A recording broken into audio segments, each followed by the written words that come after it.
Orb presents I Know Why the Caged Bird Kills?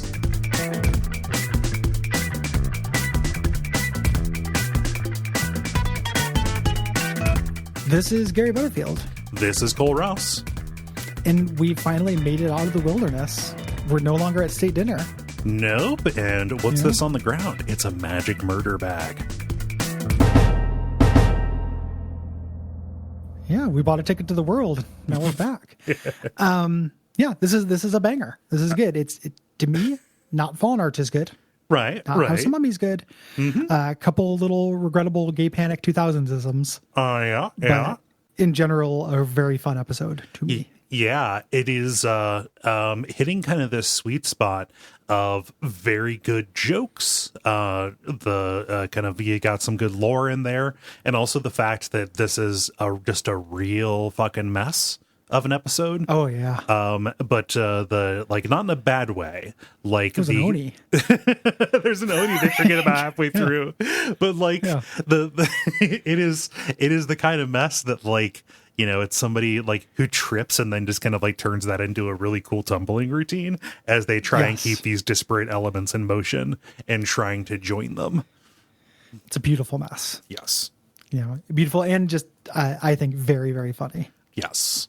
I mean, just Killinger. I love a collab episode. Yeah. This is the boys together. This is the two of them working together. This was written by Jackson Public and Doc Hammer. Originally aired on September 24th of 2006. They talk in the book and in the commentary about kind of being in the mid-season slump, where it was okay, neither of us really has a full idea. Neither of us has the energy to write an entire script that needs to be delivered at this time. So you take this part, write roughly this many pages, and then let's get together and join them. Yeah. Let's just work it out. And again, worked out. Mm-hmm. The plot stuff that has to happen here is Dr. Girlfriend and the Monarch have to start talking again because they're going to get married at the end of the season. Mm-hmm. In another season highlight. So that is accomplished. The other kind of secret thing they accomplished was introducing Dr. Henry Killinger, who ended up being an incredibly fun character who kept coming back because he's amazing. Yeah. The monologue at the end of the episode from him is so just love is not to be hidden. Love is not a secret. It's so I can't do Killinger without doing Werner Herzog. Right. Because they're very similar. But not in terms of war crimes. No. But yeah, just an incredible character. Yeah, the fact that they don't know if it's the actual Dr. Henry Kissinger they have on here, just the way that they don't know if anybody is the actual thing that it resembles in this. But Dr. Henry Killinger, even just from his genesis, was just a funny thing that Jackson Public thought up. Dr. Henry Killinger and his magic murder bag, because obviously that logically followed. And he told Doc Hammer, okay, write him into the episode. He has a magic murder bag, but not an explanation of what the bag is. So that led to just this fun little introduction beat where he always points out his special magical bag. And we should underline magical. We're going to learn a little bit later. Killinger is not of this earth. He is. No, he's a lot. Yeah, he is supernatural, not just because he is a Mary Poppins stand-in, right? It's also, we should note for people listening, it's really possible that people listening to this don't know who Henry Kissinger is. Really? Maybe. Yeah, of course. Okay, sorry. There's people listening to this who were born in 2000, dude. Okay. Why would they know who Henry Kissinger was? Because he's still alive and he's a fucking bastard. Maybe they learned about the Vietnam War. Why would they learn about that? It's fucking yesterday's breakfast, dude. Yeah, I know. We've gotten at least 4 different boondoggles since then. Yeah, we've never stopped having war. Right. I can't expect a kid to remember anything about before 1990. Okay, I think that World Trade Center is when history started. True. For many kids. Yeah, that's fine. I could see that. I would see. I can understand explaining who Norman Schwarzkopf was, but Kissinger is such an arch villain that I just kind of assume everybody knows what he was. For us, yeah, for the kind of people we are, yes. but not for the kind of people who like everybody is. Henry Kissinger was Richard Nixon's, I believe, Secretary of State. I think that's it too. Yeah. He won the Nobel Peace Prize for the handling of Vietnam, I believe, for the negotiations and stuff that went around that, which should show you what a farce the Nobel Peace Prize is. He was so fucking popular. Mm-hmm. Like they were considering changing the rules that a U.S. president had to be born in the United States so he could run for president. Yeah. Like he was so like everyone hated Nixon. Nixon got impeached, Yeah. And everyone was just like, fucking Kissinger, dude. Give me the fucking Kissinger. Give me the weird, mumbly German, like Dr. Strangelove villain. Precisely. Kissinger. I mean, modeled. Yeah. So Kissinger, responsible for like getting us into a whole bunch of like war crimes. Like, oh, so why don't we just fucking bomb Cambodia, even though we're not supposed to? Any of the like just bastardry that we got into in the late 60s and early 70s, which spawned a bunch of other bastardry. Henry Kissinger was behind because he, by all outward appearances, he was out doing diplomacy and being a soft-spoken German man, but also just fucking Palpatine behind the scenes. Yeah. A half century, one of the bad guys of a half century ago. Yes. Yeah. Helped us overthrow the Chilean government, get Allende out, like just a whole bunch of stuff. Sorry. Ooh, yeah. The other thing this episode talks about is the mommy bomb, talking about Hank and Dean's absent mother, and kind of introduces a red herring. At the time, they did not know was a red herring with Myra. I love Myra's performance in this. I'd forgotten how much I love it. Like Killinger, takes the spotlight in this, but Myra is very funny to me. Yeah. Power cat. Just very, very good. Yeah. My babies, you must be so hungry. Yeah, like it's so don't you have something for your forever girl? Like it's so creepy. Yeah. It's really good. Who voices her? Who what? Who voices her? Joanne something. Okay. Like I know that's not useful. I looked it up, but I was trying to remember. Probably, yeah. I need Joanna to know. Adler. Oh yeah, Joanna Adler. She was King of the Hill. Let me see here. No, she wasn't. I know her.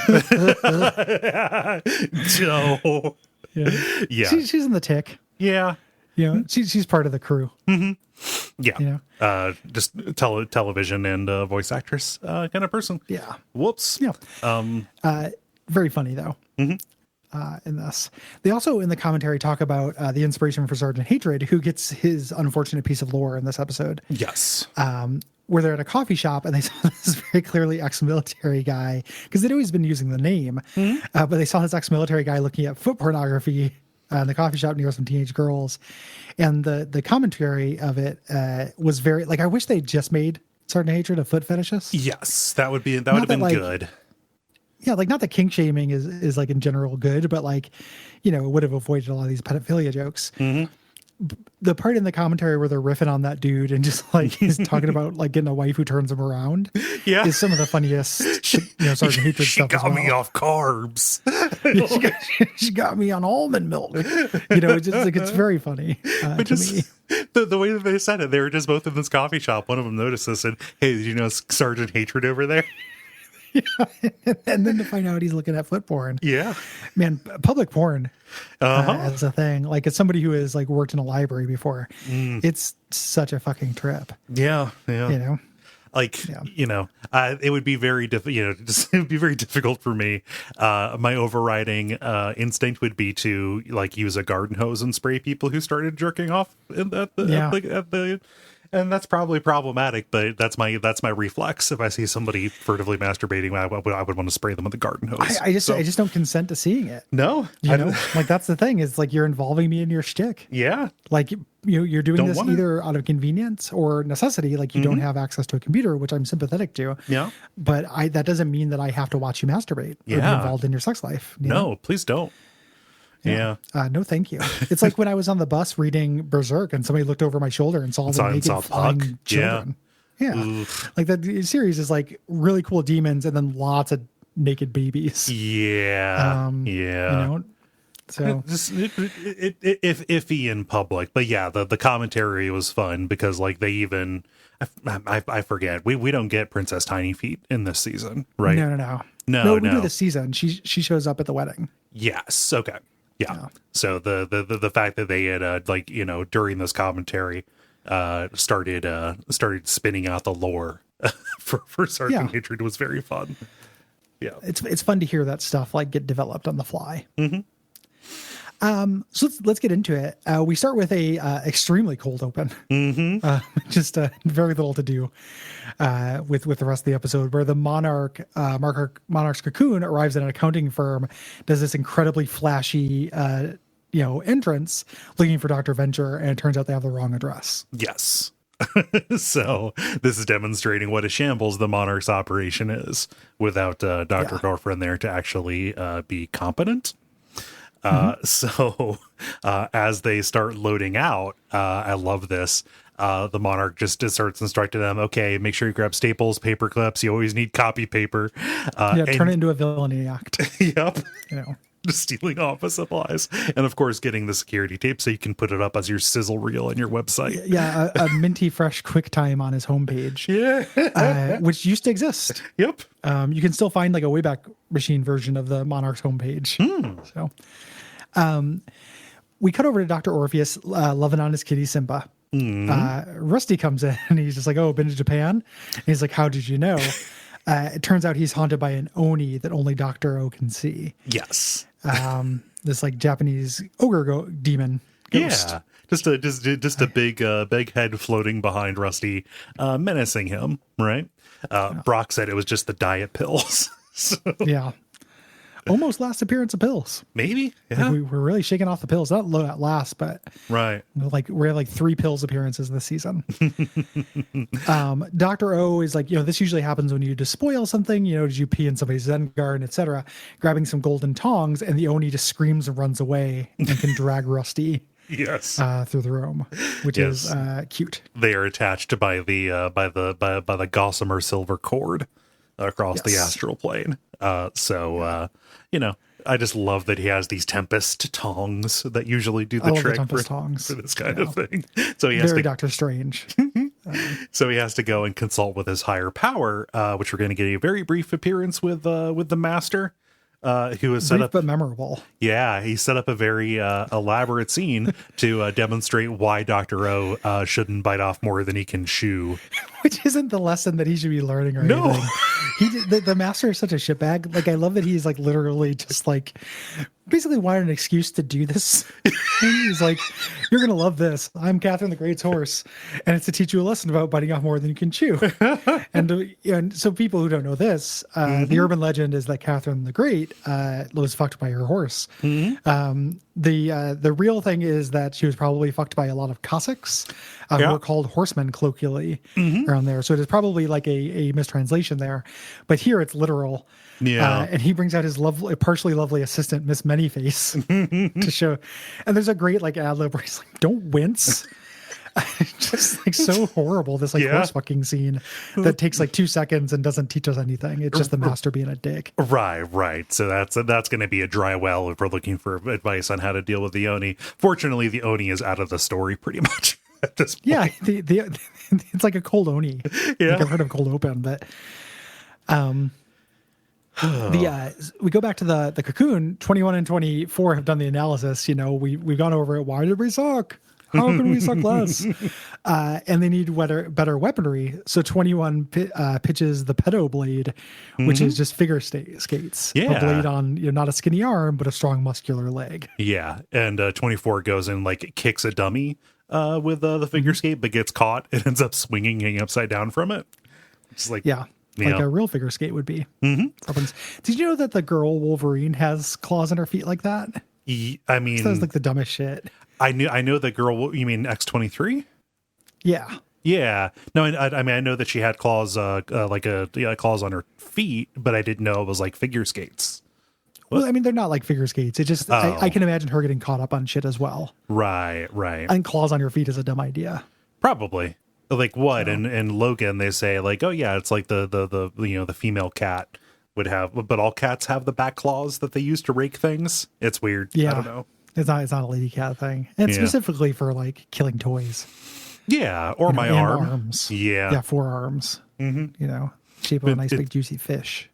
Punishing you for going for the belly trap. Yeah. Yeah. Don't go for the bellies. Belly's always a trap. Pete's sometimes. No. Greta's belly is not a trap. Dottie's is. Yeah. It varies from cat to cat. It does. Yeah. But the Monarch's frustrated, saying, we got the wrong address. We don't need better weapons. We need actual planning. And he's furious when 21 says, oh, well, we lost. At least I'm trying. Yeah, at least I'm trying ever since Dr. Girl. And then he can't get it out before Monarch goes completely nuts. And this is when Killinger pops up and just says, what you need is planning and somebody who understands the intricacies of costume villainy. This is a service I can provide. And he hires him immediately. Again, this just has to happen. Yeah. There's no reason for the Monarch not to be a little suspicious or right. anything. And also he can only understand half of what Dr. Killinger says. But that's because he's a little mumbly. It's Killinger's trick, right? But I love, even beyond the Mary Poppins stuff, just the fact that Dr. Killinger goes around as this like ultra competent consultant. Yeah. Well, he leads into, this is the intro, but then he's my favorite episode of the show, The Doctor Is Sin, comes up and he's a major part of that as well. Yes. Good advice that isn't the advice that you want. Right. Yeah. Is kind of his specialty. So we kind of it feels like some time cuts where he says, the problem isn't weaponry, strategy. Also, you seem to be a little overstaffed. So the Monarch kills a couple people here. And 21 and 24 is starting the subplot where they really resent him. There are these blackguards around who look like Cobra's commander. And they took the Tekken 3 machine out of the break room. Or he took the Tekken 3 machine out of the break room. So it's like when somebody starts at your work and installs like Facebook blocker on computers or something. Like, oh, we're gonna start doing time tracking, everybody. Yeah. Fuck, this sucks. Yeah. And it turns out they're right for the wrong reasons again, which I also love. They are. At some point they call him a sheep and wolves clothing, which I like a lot. Yeah. But I just love the fact that 21 and 24 are acting like, you're not my real dad. But very protective. Yeah. Again, just another beat that doesn't go anywhere. It's just a way to get the boys alone. Hank and Dean are practicing driving. Dean is in the driver's seat and is completely incompetent at it, just very in his head. And Hank is in the driver's seat, distracting him. They come across a disabled car on the compound. Yeah. It's the Venture car. Dean obviously thinks it's a test from Hank. He's reading from the manual. I'll set up police flares while you check for injuries and stuff. And Hank, who's a little bit cooler, doesn't deal with this. He just walks out of the car while Dean is backing up doing a K-turn, which I love. He's just so excited to be able to do a K-turn. Stupid K-turns. And Dean freaks out that he leaves the car while it's in motion. Really good delivery. Hey, tuck and roll, protect your limbs. There's a woman collapsed on the road in the car, but she surprises them with knockout gas. Brock is looking for the boys. He can't raise them on their communicator watches when Dr. Orpheus and Rusty show up. And Brock kind of starts the weird gay panic undercurrent. He's like, he's got you doing it too. You guys are cute together. Starts this kind of thing. I love Dr. Orpheus and Rusty going to the car, though, and Rusty throwing it in the trunk, thinking that's how you get rid of the Oni. Very funny. It's a ghost, dude. Not a kid. Yeah, it just doesn't go away when you throw it in the trunk. No, it takes over the car and starts dragging Rusty around behind the road. So it's very, very cute. No, we have to get in and see where it wants to take us. Yeah, it is leading them somewhere. It does kind of tie up at the end. Yeah, a little bit. This is Brock is left to search for the boys. Story of his life. Yes. The Killinger is attempting to propose some different changes at the conference table here. When 21 and 24, he says the cocoon is in need of repairs, and 21 or 24 is just like, the cocoon's fine. The problem's you. They're saying he's trying to, again, he's a sheep in wolf's clothing, trying to sabotage the operation with his childbearing hips. Yeah, and I love Killinger's response to that. That's unfair. I never chose my build. It's true. Yeah. And the Monarch is like, nobody insults my new sexy number 2. Mm-hmm. Take 24 to the room of 1,000 tortures, where you may administer tortures 900 or 1 through 9 or 800. Mm-hmm. And Killinger might be able to help out with torture 901 because he has bigger thumbs. Mm-hmm. But Killinger is like, no, I think that you are a little bit too draconian with your punishment. This may be a problem with your morale. All that I need is some time alone with 21 and 24. Oh, and my magic murder bag. Yeah. You think it's going to be, sinister. 21 goes to sneak him out by saying he needs to give him medicine and administer it, and it's a suppository, up the butt medicine. Yeah. So they let him in. 24 was jerking off. Yeah. There's no way I live in a cocoon with like 40 guys. There's no way I'm masturbating. Yeah. But Killinger's gotten to 24 and he's enamored of Dr. Killinger. Yeah. Like, oh, he's such a gentle dude. He cured by herpes. It's like Mr. Belvedere. Yeah. Like, that's so good. And 21 is like, no, he knows nothing of honor. We're living by the blade, which is from Blade Trinity. Oh, is that from Blade? Really? Fucking Blade Trinity, Blade real? Blade 2. Yeah, no, the one with the iPod with the iPod Blood Rave. Yeah, yeah. No, the iPod Blood Rave shows up in multiple blades. Okay, cool. All right. There's just one very specifically where they very clearly did iPod product placement. But the Blood Raves are very common in that series. Yeah. It's not 2 where they have the Blood Squad, I don't think, which is the best blade. Right. But anyway, nice little Blade 3 clip. Or of living by the blade. So again, they're gonna show Dr. Killinger as the charlatan they believe him to be. Meanwhile, over in a completely unrelated plot, the Oni has dragged Rusty and Dr. Orpheus to this cheap motel. And here where we get some gay panic. Rusty thinks, oh, this is, you sent the Oni. This is just a big come on. You're trying to get me out of my speed suit. Yeah. Not great. Mm-hmm. But we do get Brock and Helper as a team up in this episode, which I fucking love. It's so good. It's incredible. I love how Helper disrespects Zeppelin and Brock gets very defensive. Listen to the lyrics. Really it's about love and loss.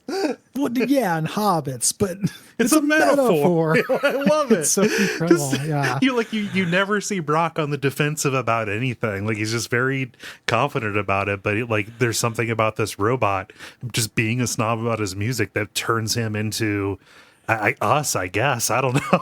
Well, the dialogue between Helper and Brock is some of my favorite shit. Oh yeah, in this episode, and it's one of those things where doing this podcast has taught me the difference between Doc Hammer and Jackson Public as writers. And I know that Doc Hammer did the Kissinger plot. So all the stuff in the Cocoon is him. So I was expecting to like that more than the other half of the plot. And the other half has some Jackson Public, gay panic shit that's not great. Mm-hmm. But it also has just this and the Maya Angelou exchange later. Which is, helped by the delivery, but just fucking incredible. I love Brock just takes him seriously. Mm-hmm. The confidence with which he delivers these lines is very good. Yeah, it's really good. But they're just they're driving out. Brock has trapped the boys' locator watches, comm watches, to a dumpster. And finds out, okay, the boys aren't attached to them. It's playing the message, the boys are ... mine.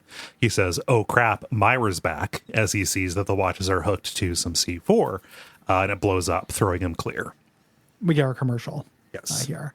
Hank wakes up in the shitty hotel room, and he's very blasé about this whole thing. Well, isn't this new and different? Yeah, this shadowy figure comes up singing lullabies. This is Myra. Mm-hmm. She is blonde and dressed like the Michelle Pfeiffer Catwoman. Yes. I like how they don't disguise the fact that she is an older woman who is not necessarily aged gracefully, except for the fact that she's incredibly buxom. She's very buxom. Yeah. And she's, just shows up and she's like, you can finally relax because the nightmare is over. No, it isn't. Things no, it isn't. We're still tied up in this hotel room. And she's like doting on them, saying, "Hey, you're safe now, my sweet, lovely, yummy little boys. You're with mommy." Like, Yeah. Uh-oh. Yeah, that's no good. They also, she starts talking to him, and she's just reciting lyrics from Spandau Ballet. Like, so true, funny how it seems, always in time, but not for dreams, which is nonsense. Yeah. From the very weird Spandau Ballet song, True. True. But the boys are not buying it. No. They're like, no, you're insane. You can't be our mom. And you tied us up. Only bad things like happen. People only tie us up when they want to get our dad or bad touch us. Yeah. Like Sergeant Hatred does. Dean was passed out. Hank wasn't. Too much wine. Too much wine. And Hank says, and I'll be a big enough man to admit, when I first saw this when I was like 26 or whatever, I thought Hank's line here was very funny. Hank's line, which it was mostly terrible. Yeah, trust me, most of it was horrible. Yeah. I thought that was funny as a younger man. Yep. And now I'm less into child molestation jokes. No, not so much into the joke of it. I want the I want the character development that comes later. I want this to be attached to pathos. Yeah. I just as is though, but I did, that was a standout line for me when I was younger, and I will not deny it. Yeah. She says how she met Rusty. He never even told you about us.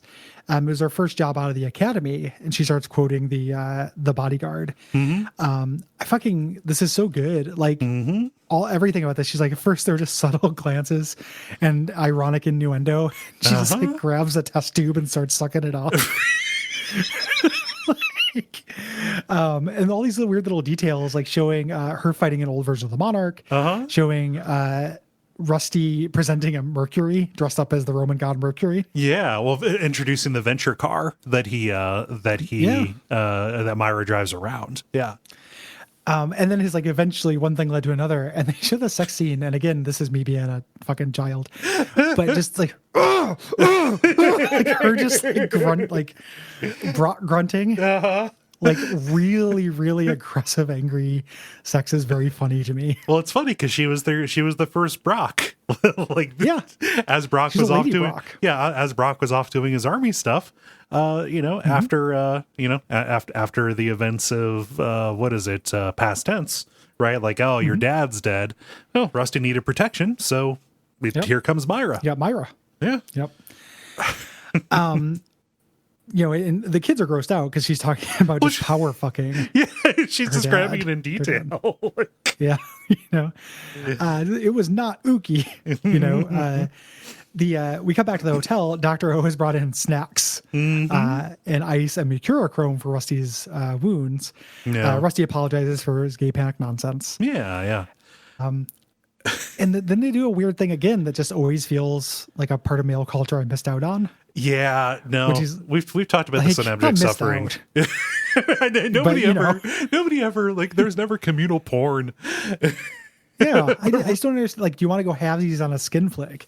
Yeah. And Dr. O, I think should be the voice of reason. It's like, okay, yeah. And it's like, man, what is the end game there? What are you doing? Yeah.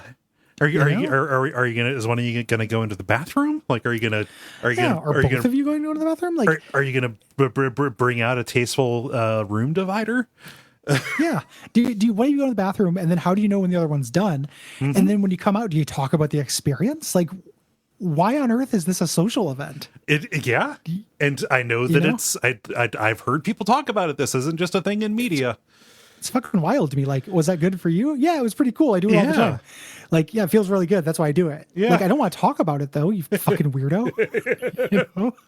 Like, I always remembering this part. Well, I was remembering this part.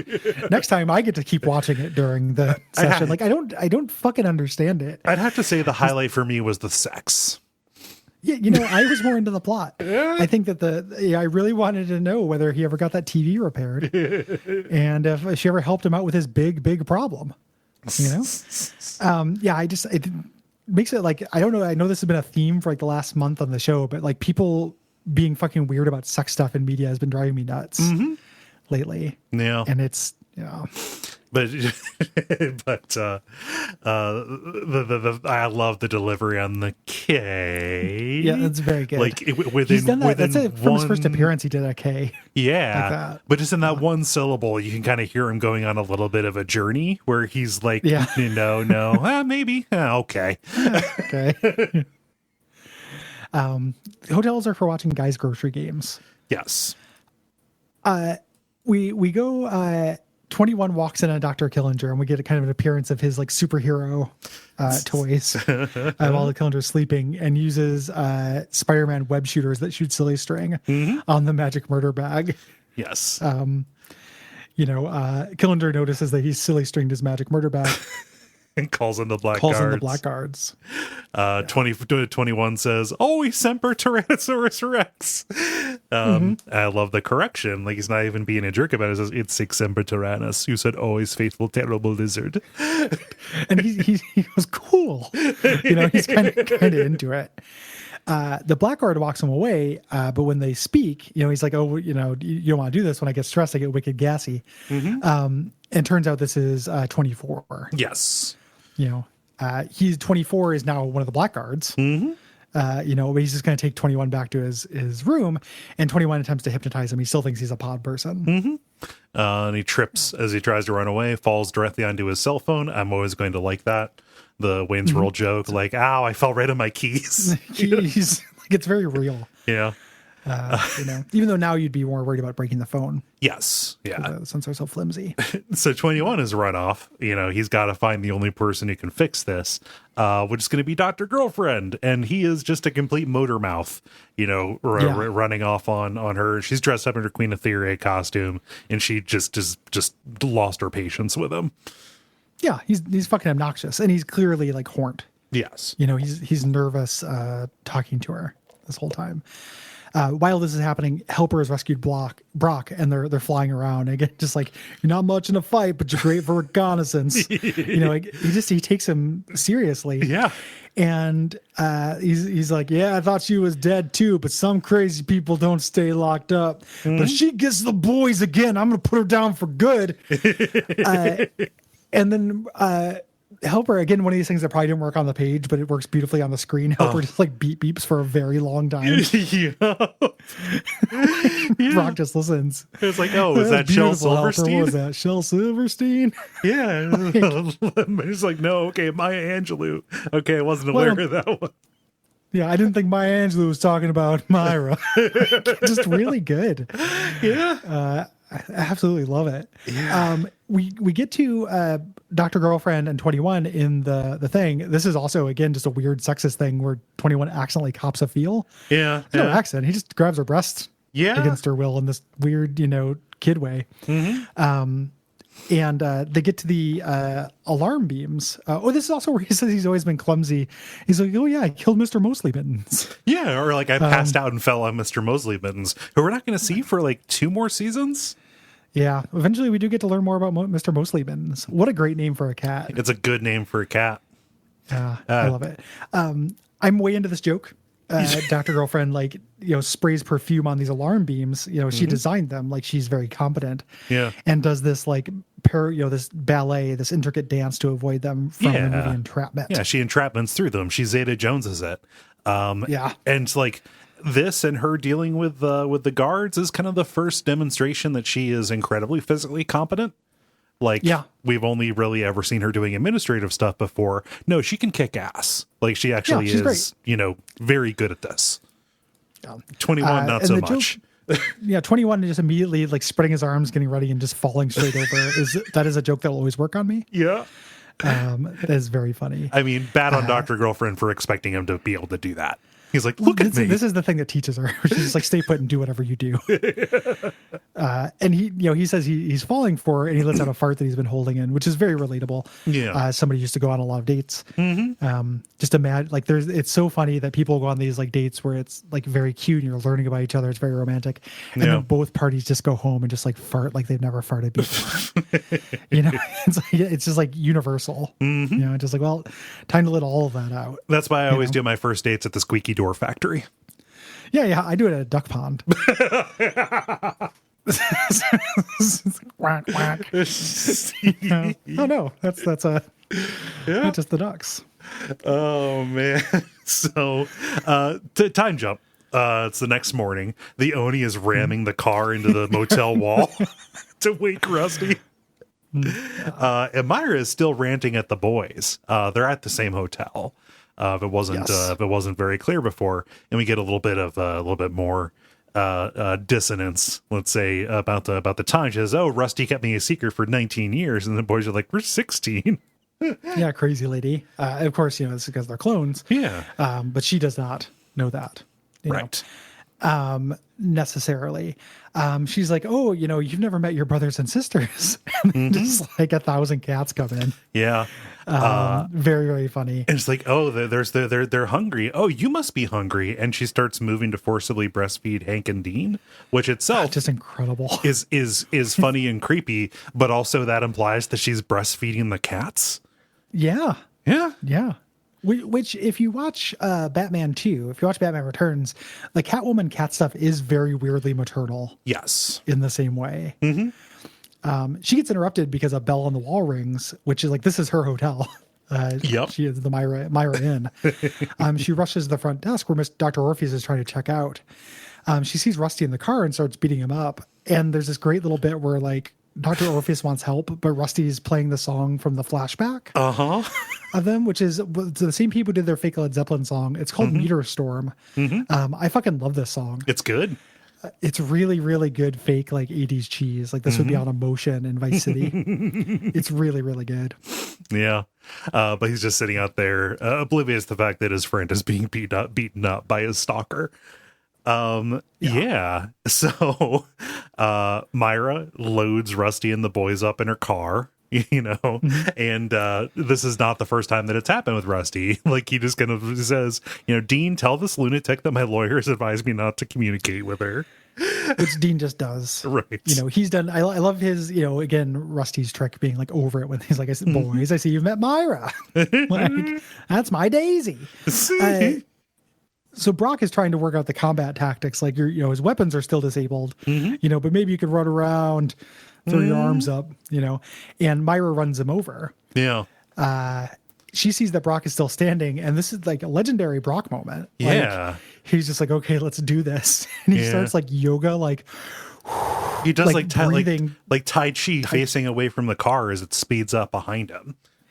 What an incredible like little action moment. Like I just like jumps at the right moment to fall backwards through the windshield. Yeah, and holding his arm out to stop Rusty from hitting things and just smothering Myra. Yeah, landing perfectly in the driver's seat on top of her. It's very funny. Yeah, he lets the car do the work. Yep. Really, really good. And then Brock asks where Dr. O is. We just get him playing with Myra's cats. Like, yep.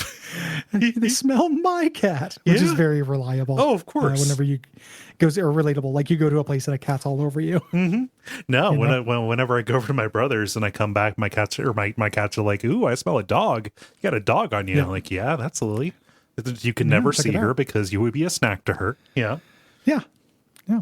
You'll never meet. Yeah. The Monarch and Killinger are going over their plans, and Monarch is really disgusted because Killinger has planned a summit. Yeah, we're not going to attack Venture. We're going to have a summit. He's a diplomat. Yeah. And he interrupts him as Monarch is getting disgusted. He says, "Move aside so she doesn't land on you." And he says, "Who?" And he moves him, and Dr. Girlfriend pops in from the ceiling. Yes. Yeah. And Dr. Killinger, like, it's almost like this was the plan the entire time. He recognizes that Dr. Girlfriend is what the operation needs. He gets into his magic murder bag and gives Monarch some flowers to give to her. And then reaches in, pulls out the Monarch's journal, and hands it to Dr. Girlfriend saying, "Oh, his love for you is on every page." Every page, and there are many drawings, and I love the Monarch. Like, that's private. Love is not private. It's to be shared. Must be shouted from the. It's very sweet. It's like he turns into Hitch. Yeah, but he starts it. He says, "I'm gonna lock these doors. I'm gonna magically seal them from the inside with my with my Mary Poppins umbrella. They'll open when you reach a compromise." And he goes to fly out through the skylight, but he gets stuck My umbrella is stuck on something. I require assistance. Very, very funny. Yeah. We get the little final little exposition with the boys where they're like, was she really our mommy? And Brock goes, she used to be Power Cat on American Gladiators. She went crazy when the show tanked, and then depending on what drug she's coming off of, she breaks into the compound or harasses Rusty or burns us down, things. And the boys are like, if that's true, why don't we remember any of this? And again, like just Patrick Warburton does an amazing job in this episode. Like, well, that's because you're he just goes clone. No, he just extends it, and they don't notice the fact that he said they were clones. Rusty tries to like help him, but can't save it. Yeah, And then one of the boys are like, something's not right here. And then Rusty's like, all right, I fucked her. That's the end. Which is it's a good button for the credits. So, okay. Yeah. They've said all this stuff. She may, be making all that stuff up that she said, but also, it's possible. It's been, there is a possibility that, she could be the boy's mom. And we'll, pretty much never have that question answered. We get to the post credits. Not definitively. Yeah. We get a name, but it's, we get to the post credits. This was actually just originally part of the wrap up scene. And they realized, okay, we need to like cut some of this away because otherwise we're going to have a 4-minute post credits, which can't happen. Dr. Killinger, he's flying above the car. Hey, Gary, remember the Oni that was a part of this episode? I sorta do. Well, he magically opens the trunk of the car and calls the Oni out and offers him encouragement, saying, oh, you couldn't get them back together, but at the very least you helped them save the boys, and that's what matters. Yeah. The Oni's mission was to reunite Rusty and Myra. Compromise is the corner of diplomacy, and diplomacy is the heart of love. Sweet love. And then the end. Very, very Cracker Jack episode. Yeah. Kind of doesn't as stop. Our British friends might say, it's Brill. Yeah, I don't care about that. You don't like Brill? No. It's core. Yeah, it's core to the max. It's core. Yeah. Coherence, maximum coherence. Internally consistent. It's good. Yeah, the good one. It's good. It is a good, funny mess that has a lot of the things that I like from this. Again, just the super consultant Henry Killinger is a big thumbs up from me. Yeah. It's very good, and all the stuff with him later is also incredibly good. The next episode I'm really interested in revisiting. The only episode of the series not written by Doc and Jackson. And after that, we're in the finale. We will then do an episode, just kind of like the wrap up with the DVD special features and responses. So keep an eye out. This is a public show. If you have responses, hit us up at duckfeed.tv/contact, please. Yes, there's a little button you can press for orb responses, and there's a nice little form that sends it right to the proper inbox on my machine for when I put things together. So thank you for doing that. General response rules that we our guidelines that we tend to put out are that we like things that are succinct and specific. Let's say yes. Not the best place to air out your general review of the show. Really good place to talk about specific season 2 episodes and feelings. Yeah. And I think that's about it. Think so. Patreon.com/DuckFeed.tv. Yeah, that's a great way to get episodes early. 7 days early, in fact, and access a whole bunch of bonus shows. Yes, and we would appreciate it if you did that. Ratings, reviews are also very useful. Yeah. And until next time, go Team Venture. Team Venture.